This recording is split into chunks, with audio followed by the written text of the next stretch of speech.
नमस्कार welcome to बांगालिर स्वर। अनेक जल्पना कल्पनार अवसान घटिए अवशेषे भारतेर परवर्ती उपराष्ट्रपति होते चलेছেন सीपी राधाकृष्णन जी।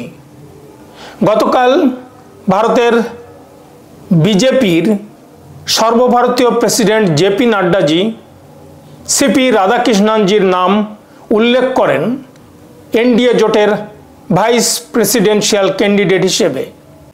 सभी के साथ चर्चा हुई, सुझाव मांगे गए और उसके बाद फिर ये तय हुआ कि हमारे उपराष्ट्रपति के प्रत्याशी के रूप में हमारे महाराष्ट्र के राज्यपाल श्री सीपी राधाकृष्णन जी, चंद्रपुरम पुन्नासामी राधाकृष्णन जी, उनको हम एनडीए का प्रत्याशी बनाएंगे और वो एनडीए के प्रत्याशी के रूप में रहेंगे। हमारे आप सब के माध्यम से अपील है कि हमारे विपक्षी दल के साथ भी हम बात करेंगे, उनका भी हमको समर्थन मिले ताकि हम सब लोग मिल करके उपराष्ट्रपति पद के का निर्विरोध चुनाव हो, ये हमारी आशा है।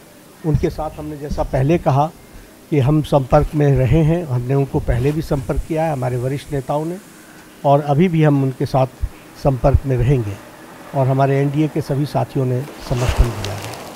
तो पुनः सीपी राधाकृष्णन जी हमारे एनडीए के उपराष्ट्रपति वाइस प्रेसिडेंट के कैंडिडेट हैं। नरेंद्र मोदी जी भारतेर प्रधानमंत्री ताके निये एक्स सैंडले एकटी बिबृति प्रकाश करेছেন। তিনি লিখেছেন, In his long years in public life, Thiru C.P. Radhakrishnan ji has distinguished himself with his dedication, humility and intellect. During the various positions he has held, he has always focused on community service and empowering the marginalized. He has done extensive work at the grassroots in Tamil Nadu. I am glad that the NDA family has decided to nominate him as the vice presidential candidate of our alliance. He has written more. Thiru C.P. Radhakrishnan ji has rich experience as MP and governor of various states. His parliamentary interventions were always incisive. During his gubernatorial tenures, he focused on addressing challenges faced by common citizens. This experience ensured that he has vast knowledge of legislative and constitutional matters. I am confident that he will be an inspiring vice president. अर्थात Narendra Modi ji CP राधाकृष्णনের প্রশংসা করেছেন। তিনি একজন OBC candidate, তিনি community service দিয়েছেন এবং যারা marginalised তাদেরকে এম্পাওয়ার করার জন্য তার চেষ্টা ছিল। তার লেজিসলেটিভ এবং কনস্টিটিউশনাল ম্যাটার সম্পর্কে তিনি ইন্টেলেক্ট, তার জ্ঞান আছে এবং তিনি ডেডিকেটেড একজন পার্সোনালিটি এবং ইন্টেলেকচুয়াল। পরিশেষে তিনি এও বলেছেন যে আমি আশা করব তিনি একজন ভালো এক্সপেরিয়েন্সড ভাইস প্রেসিডেন্সিয়াল ক্যান্ডিডেট হবেন। দর্শকবৃন্দ, আসলে এই সিপি রাধাকৃষ্ণন কে?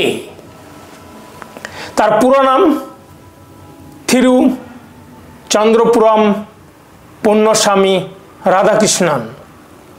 ৬৭ বছরের বয়স্ক তিনি এবং তিনি জন্ম নেন তামিলনাড়ুতে তিরুপুর এলাকাতে। সেখানেই তিনি বেড়ে উঠেছেন। তিনি বিজনেস অ্যাডমিনিস্ট্রেশনে স্নাতক ডিগ্রি লাভ করেন এবং মাত্র ১৭ বছর বয়স থেকে তিনি আরএসএস এর সঙ্গে যুক্ত এবং তার মেম্বার হয়ে কাজকর্ম করে গেছেন। তিনি তামিলনাড়ু রাজ্যের বিজেপির প্রেসিডেন্ট ছিলেন। দুবারের সাংসদ নির্বাচন হয়েছেন লোকসভার এমপি হিসেবে কোয়েম্বাটোর থেকে। 19 98 থেকে 2004 সাল পর্যন্ত তিনি সাংসদ ছিলেন। তিনি অনেক পার্লামেন্টারি কমিটিরও সদস্য ছিলেন, যেমন টেক্সটাইল মিনিস্ট্রিতে, সেখানে তিনি স্ট্যান্ডিং কমিটির মেম্বার ছিলেন। তার এক্সপেরিয়েন্স অনেক, এবং ইউএন জেনারেল অ্যাসেম্বলির যে ইন্ডিয়ান ডেলিগেশন তারও একজন মেম্বার ছিলেন। তিনি কর্তব্যপরায়ণ এবং এই মুহূর্তে তিনি মহারাষ্ট্রের গভর্নর। একই সাথে 2023 সালে তিনি ঝাড়খণ্ডের গভর্নর ছিলেন, 2024-এ তিনি মহারাষ্ট্রের গভর্নর হন, এবং এই সময় তেলেঙ্গানার গভর্নর তামিলিসাই সুন্দররাজন যখন পদত্যাগ করেন তখন অতিরিক্ত দায়িত্ব হিসাবে তেলেঙ্গানারও গভর্নর ছিলেন।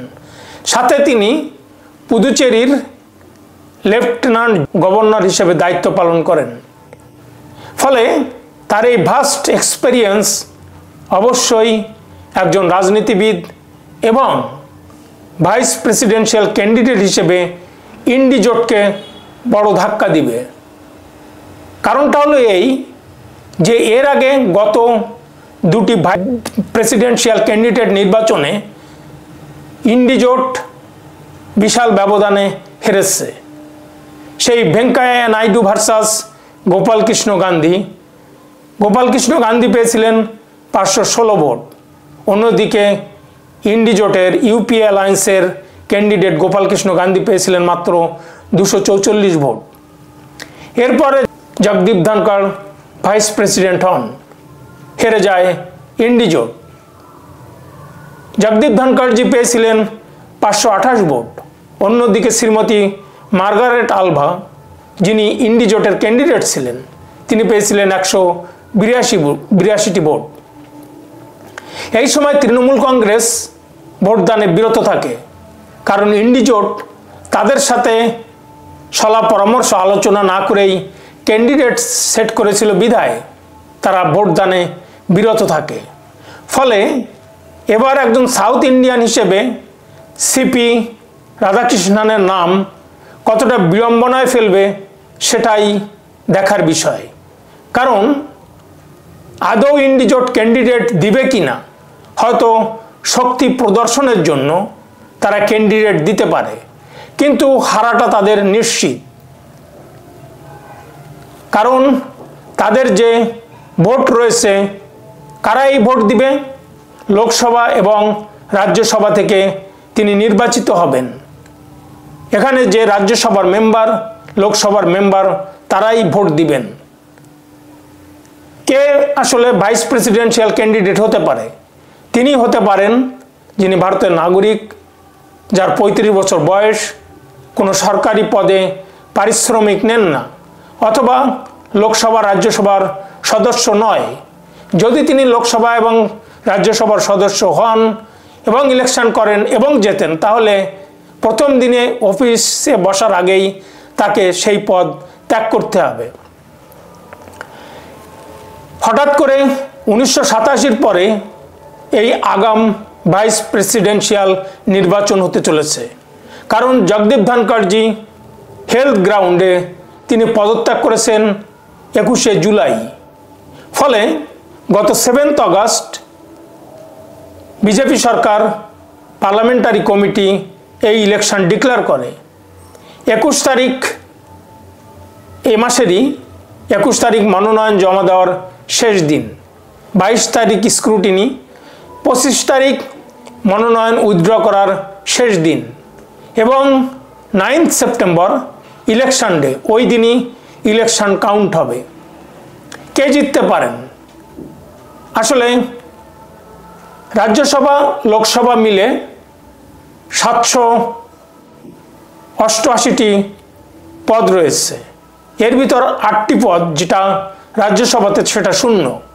ফলে 780 জনের ভিতরে যে সব থেকে বেশি ভোট পাবেন, সেই ক্যালকুলেশনটা হবে ওই দিন যারা উপস্থিত থাকবেন, যদি কোনো ভোট বাতিল না হয়, যদি ভোট বাতিল হয় তাদেরগুলি বাদ দিয়ে যতগুলি ভোট সঠিকভাবে কাউন্ট হবে তাকে 2 দিয়ে ভাগ করলে যে রেজাল্ট আসে তার সাথে 1 যোগ করে যা হয়, যদি কোনো ক্যান্ডিডেট সেই সমকক্ষ ভোট পান অথবা তার বেশি পান, সেই জিতবেন।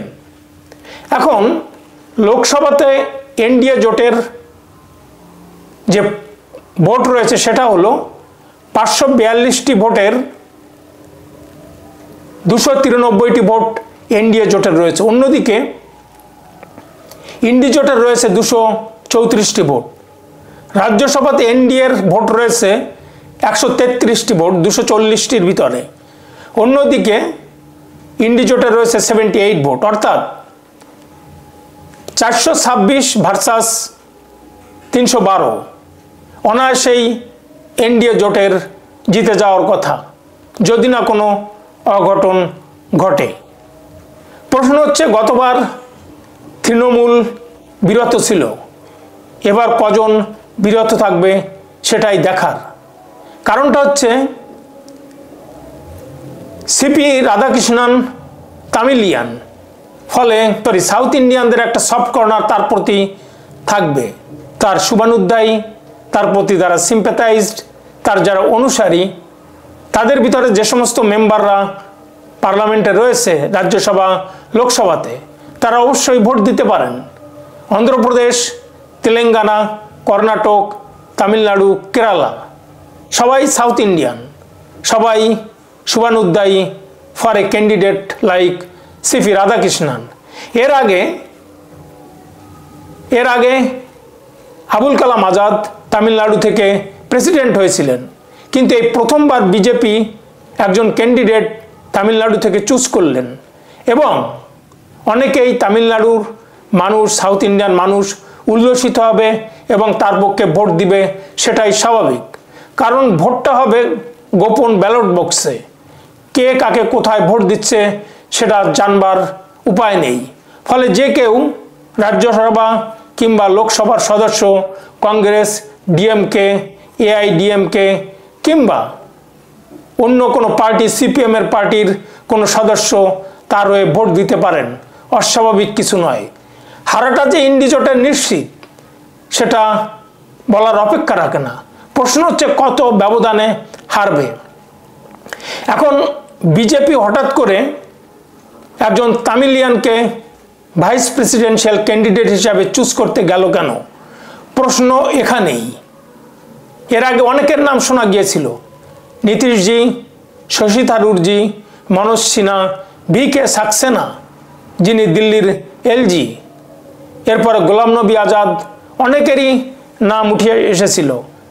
আচার্য দেবব্রত, কেউই শেষ পর্যন্ত এগিয়ে আসতে পারলো না। সিপি রাধাকৃষ্ণনকে বিজেপি চুজ করলো কেন? কারণ তিনি তামিলিয়ান।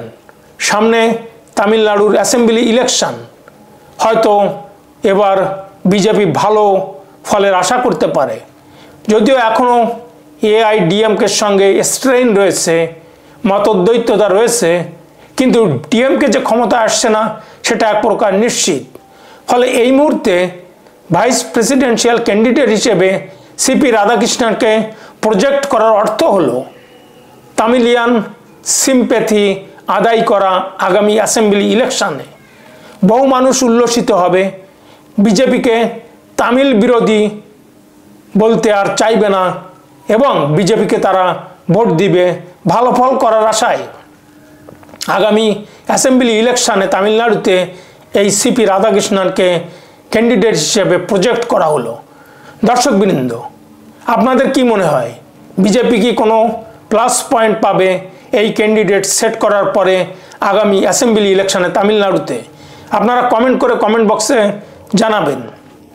আর ভিডিওটি ভালো লাগলে বাঙালিশ্বর চ্যানেলটি সাবস্ক্রাইব করে পাশে থাকা বেল আইকনটি প্রেস করবেন, সাথে একটা লাইক দিবেন।